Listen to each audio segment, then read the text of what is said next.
What's up, everybody? As you can tell, I'm not in Texas right now. I'm in snowy Colorado.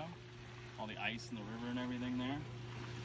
So I'm not in my normal recording spot, obviously, to record episode 60 today. So doing it a little bit different. Instead of the man in the cage, it's going to be a little bit of a man in the hot tub situation, as I'm going to do a little quick roundup, as I wanted to drop episode 60, talking about reacting to some of what we saw this past weekend, UFC Vegas 15, as well as Mike Tyson taking on Roy Jones Jr., the two old guys going at it.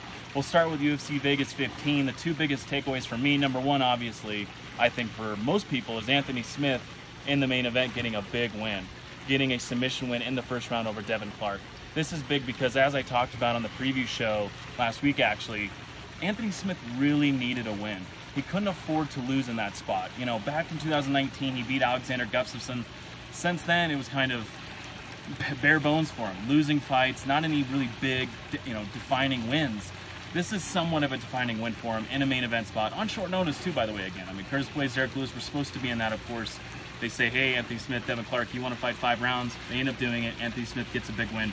Must needed for him. He was about to have the heat really turned up, I think, in his career on him by the UFC, by his team even, had he lost that fight.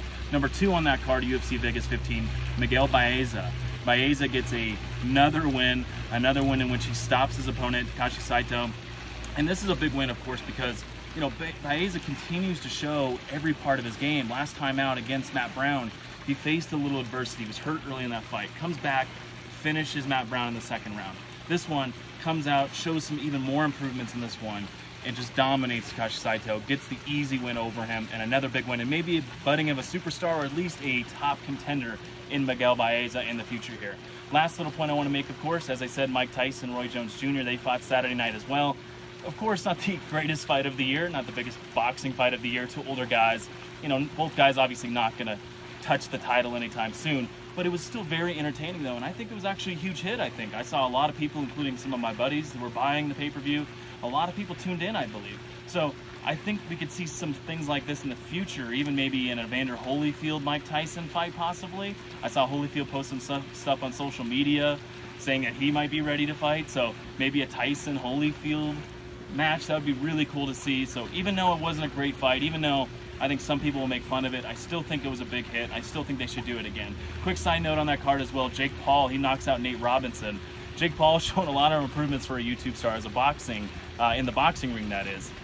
Good fight for him, and maybe we see him now face a Ben Askren even, or a Dylan Dennis. I know he's even joked around about facing Conor McGregor. He's not going to face Conor McGregor, but maybe Dylan Dennis, Ben Askren would also be a big fight you could put on a Mike Tyson, Evander Holyfield card.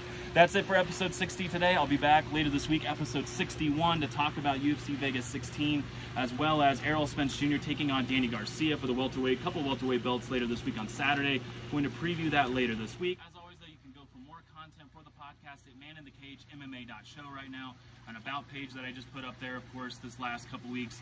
Episodes page, latest episodes, merch. You want to get anything in the store, t-shirts, anything like that. Support the show, pledging to become it. You can even leave a message for the show if you want to have your voice on the actual Man in the Cage podcast, an episode in the future. Everything you can get for the podcast, go there, maninthecagemmma.show, and I'll talk to you later this week.